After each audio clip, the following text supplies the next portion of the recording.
President Vladimir Putin coming face to face for the first time since President Biden took office. Their meeting is now wrapping up. Now, the two leaders sat down together at a time when relations between the two countries are now at a low point. Natalie Brand has more from Washington.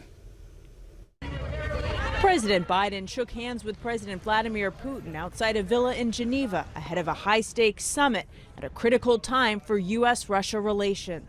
I think it's always better to make face-to-face. Inside, the two leaders sat across from each other during a chaotic photo op. For his part, Putin expressed hope the closed-door talks would be productive. The first part of the meeting included Secretary of State Antony Blinken and his Russian counterpart. Additional aides joined the second part. Among the topics on the table, nuclear arms control, Russian interference in U.S. elections, and cyber attacks.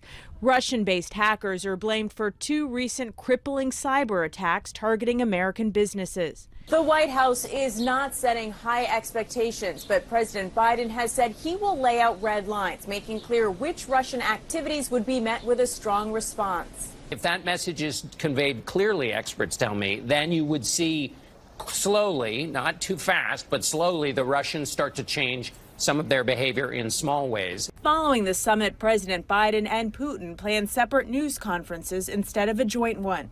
Natalie Brand, CBS News, the White House. No major changes are expected to happen right away, as you heard, but the hope is the meeting between President Biden and President Putin will lay the groundwork for the future.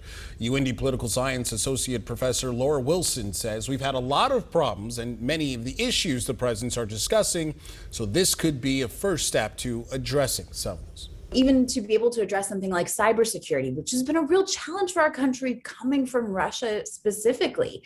If this conversation can lead to a dialogue of change for the future, that in and of itself is invaluable.